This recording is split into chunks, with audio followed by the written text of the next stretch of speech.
ನಿಮಗೆಲ್ಲ ಗೊತ್ತಿರೋ ಒಬ್ಬ ಅಧಿಕಾರಿಗಳ ಹತ್ರ ನೇರವಾಗಿ ಭೇಟಿ ಮಾಡಿ ಅವ್ರ ಹತ್ರನೂ ಮಾತಾಡಿಸ್ತೀನಿ. ಆ ವಿಡಿಯೋ ಅತಿ ಶೀಘ್ರದಲ್ಲಿ ಹಬ್ಬಬ್ಬ ಅಂದರೆ ಒಂದು ತಿಂಗಳಲ್ಲಿ ಆ ವಿಡಿಯೋ ಅಪ್ಲೋಡ್ ಮಾಡ್ತೀನಿ ಸ್ನೇಹಿತರೆ. ಒಂದು ತಿಂಗಳಲ್ಲಿ ಅವ್ರನ್ನ ಭೇಟಿ ಆಗ್ತೀನಿ. ಅವರ ಬಾಯಿಂದನೇ ಅವ್ರ ಹತ್ರನೇ ಎಲ್ಲ ಮಾಹಿತಿ ಪಡ್ಕೊಂಡು ಅವ್ರ ಮೂಲಕನೇ ಹೇಳಿಸ್ತೀನಿ ಸ್ನೇಹಿತರೆ. ಆವಾಗ ನಿಮಗೂ ಸ್ವಲ್ಪ ನಂಬಿಕೆ ಅಥವಾ ಒಂದು ಸಮಾಧಾನ ಆಗ್ಬೋದು. ಹಾಯ್ ಸ್ನೇಹಿತರೆ, ಎಲ್ರಿಗೂ ನಮಸ್ತೆ. ತುಂಬ ಜನ ಕೇಳ್ತಾ ಇದ್ರಿ ಸ್ನೇಹಿತರೆ, ಯಾವಾಗ ಹೊಸ ನೋಟಿಫಿಕೇಷನ್ ಆಗುತ್ತೆ ಅಂತ. ಮತ್ತು ಇನ್ನು ಕೆಲವರು ಕೇಳ್ತಾ ಇದ್ರಿ,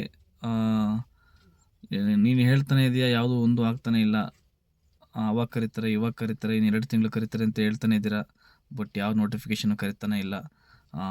ಇನ್ನು ಕೆಲವರು ಬರೀ ಸುಳ್ಳು ಯಾಕೆ ಕೇಳ್ತೀಯ ಅಂತಲೂ ಕೂಡ ಕೇಳಿದಿರಿ.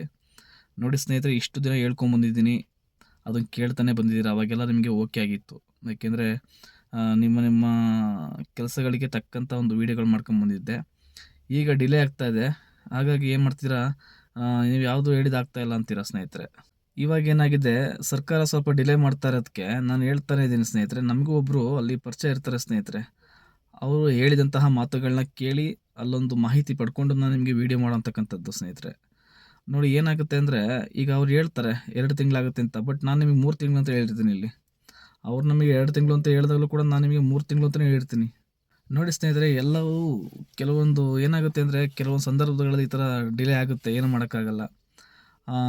ಹಾಗಾಗಿ ನೋಡಿ ಸ್ನೇಹಿತರೆ, ನಾನೊಂದು ನಿಮಗೆ ಒಂದು ಸಮಾಧಾನ ಆಗೋ ಥರ ನಿಮಗೊಂದು ಕನ್ಫರ್ಮೇಷನ್ ಸ್ನೇಹಿತರೆ. ಅದಕ್ಕೆ ಸ್ನೇಹಿತರೆ, ನಿಮಗೆಲ್ಲ ಒಂದು ಸಮಾಧಾನ ಆಗೋ ಥರ ಮತ್ತು ನಿಮಗೊಂದು ನಂಬಿಕೆ ಬರೋ ಹಾಗೆ ಒಬ್ಬ ಅಧಿಕಾರಿಗಳ ಹತ್ರ, ನಿಮಗೆಲ್ಲ ಗೊತ್ತಿರೋ ಒಬ್ಬ ಅಧಿಕಾರಿಗಳ ಹತ್ರ ನೇರವಾಗಿ ಭೇಟಿ ಮಾಡಿ ಅವ್ರ ಹತ್ರನೂ ಮಾತಾಡಿಸ್ತೀನಿ. ಆ ವಿಡಿಯೋ ಅತಿ ಶೀಘ್ರದಲ್ಲಿ ಹಬ್ಬಬ್ಬ ಅಂದರೆ ಒಂದು ತಿಂಗಳಲ್ಲಿ ಆ ವಿಡಿಯೋ ಅಪ್ಲೋಡ್ ಮಾಡ್ತೀನಿ ಸ್ನೇಹಿತರೆ.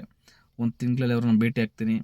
ಅವರ ಬಾಯಿಂದನೇ ಅವ್ರ ಹತ್ರನೇ ಎಲ್ಲ ಮಾಹಿತಿ ಪಡ್ಕೊಂಡು ಅವ್ರ ಮೂಲಕನೇ ಹೇಳಿಸ್ತೀನಿ ಸ್ನೇಹಿತರೆ. ಆವಾಗ ನಿಮಗೂ ಸ್ವಲ್ಪ ನಂಬಿಕೆ ಅಥವಾ ಒಂದು ಸಮಾಧಾನ ಆಗ್ಬೋದು. ಯಾಕೆಂದರೆ ನಾನು ಹೇಳ್ತಾನೆ ಇದ್ದೀನಿ ಅಂದ್ಬಿಟ್ಟು ನಿಮಗೆ ನಾನು ಇವನು ಹೇಳ್ತಾನೆ ಇದ್ದಾನೆ, ಯಾವ ಆಗ್ತಾನೆ ಇಲ್ಲ, ಸುಳ್ಳು ಹೇಳ್ತಾನೆ ಅನಿಸುತ್ತೆ ಸ್ನೇಹಿತರೆ ನಿಮಗೆ. ನೋಡಿ ಸ್ನೇಹಿತರೆ, ನಿಮಗೆ ಗೊತ್ತು, ನಾವೇನು ಲಕ್ಷಾಂತರ ರೂಪಾಯಿ ಸಂಪಾದನೆ ಮಾಡಲ್ಲ ಯೂಟ್ಯೂಬಿಂದ ಅಲ್ವಾ. ಅದ್ರ ಬಗ್ಗೆ ಸ್ವಲ್ಪ ಮಾಹಿತಿ ತಿಳ್ಕೊಳ್ಳಿ.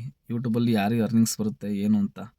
ನಾನೇನೋ ತುಂಬ ದುಡ್ಡು ಮಾಡ್ತಾಯಿದ್ದೀನಿ ನಂತರ ನಾನು ನಿಮಗೆ ಸುಳ್ಳು ಹೇಳಿ ನೀವು, ಏಕೆಂದರೆ ಇದು ಕೆಲಸದ ವಿಚಾರ. ತುಂಬ ಜನ, ಎಷ್ಟೋ ಸಾವಿರ ಜನ ಈ ಕೆಲಸಕ್ಕೋಸ್ಕರ ಕಷ್ಟಪಡ್ತಾ ಇದ್ದಾರೆ, ತುಂಬ ವರ್ಷಗಳಿಂದ ಕಾಯ್ತಾ ಇದ್ದಾರೆ. ಅಂಥವ್ರ ಮೇಲೆ ನಾನು ಸುಳ್ಳು ಹೇಳಿ ನಿಮ್ಮ ಹೊಟ್ಟೆ ಮೇಲೆ ಹೊಡೆದು ನಾನು ಅನ್ನ ತಿನ್ನೋಂಥದ್ದು ಏನಿಲ್ಲ ಸ್ನೇಹಿತರೆ. ಏನೋ ಒಂದಷ್ಟು ಮಾಹಿತಿಗಳನ್ನ ನಿಮಗೆ ಕೊಡಬೇಕು, ಆದಷ್ಟು ಮಾಹಿತಿ ಹಂಚ್ಕೋಬೇಕು ಅಂತ ವೀಡಿಯೋ ಮಾಡ್ತೀವಿ ಹೊರತು ನಮಗೆ ವ್ಯೂಸ್ ಆಗಲಿ, ನನಗೇನು ನೋಡಿ, ನನಗೇನು 50,000 1,00,000 ವ್ಯೂಸ್ ಆಗ್ತಿಲ್ಲ, ಆಯಿತಾ. ನೀವೇ ನೋಡಿ, ಸ್ವಲ್ಪ ತಿಳ್ಕೊಳ್ಳಿ. ಸುಮ್ಮನೆ ಏನೋ ಒಂದು ಹೇಳೋದು ಮಾತಾಡೋದು, ಕಮೆಂಟ್ಸ್ಗೋಸ್ಕರ, ಫೇಮಸ್ ಆಗೋಕ್ಕೆ ಮತ್ತು ವ್ಯೂಸ್ಗೋಸ್ಕರ ವೀಡಿಯೋ ಮಾಡ್ತಾರೆ ಅಂತ ಅಂದ್ಕೊಳ್ಳೋದು, ಅದು ನಿಮಗೆ ಬಿಟ್ಟಿದ್ದು, ನಾವು ಹೇಳೋಕ್ಕಾಗಲ್ಲ. ಅದನ್ನು ನೀವೇ ಅರ್ಥ ಮಾಡ್ಕೊಬೇಕು. ಸರಿ, ಅದೆಲ್ಲ ಇರಲಿ ಸ್ನೇಹಿತರೆ. ಆದಷ್ಟು ಬೇಗ ನಾನು ಒಬ್ಬ ಅಧಿಕಾರಿಗಳನ್ನ ಭೇಟಿ ಆಗ್ತೀನಿ ಅಂತ ಹೇಳಿದ್ದೆ. ಅವರು ನಿಮಗೆಲ್ಲ ಗೊತ್ತು, ಅವ್ರ ಹತ್ರನೇ ಮಾತಾಡಿಸ್ತೀನಿ.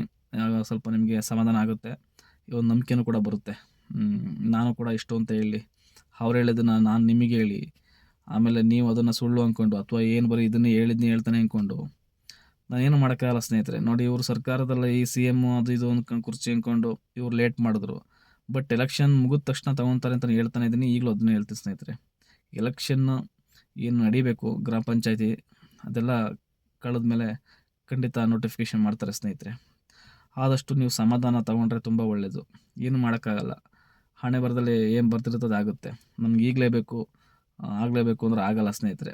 ಇದು ಸರ್ಕಾರ, ನಮ್ಮ ಸರ್ಕಾರ ಹೇಗಿದೆ ಅಂದರೆ ಅದು ಏನು ಮಾಡೋಂಗಿಲ್ಲ ಸ್ನೇಹಿತರೆ. ಇದಿಷ್ಟು ಹೇಳ್ತಾ ಇದ್ದೀನಿ ಸ್ನೇಹಿತರೆ. ನೀವೇನಾದರೂ ಅಂದ್ಕೊಳ್ಳಿ, ನಿಮಗೆ ಸುಳ್ಳು ಹೇಳಿ ನಾನೇನು ಪಡ್ಕೊಳ್ಳೋಂಥದ್ದು ಏನೂ ಇಲ್ಲ ಸ್ನೇಹಿತರೆ.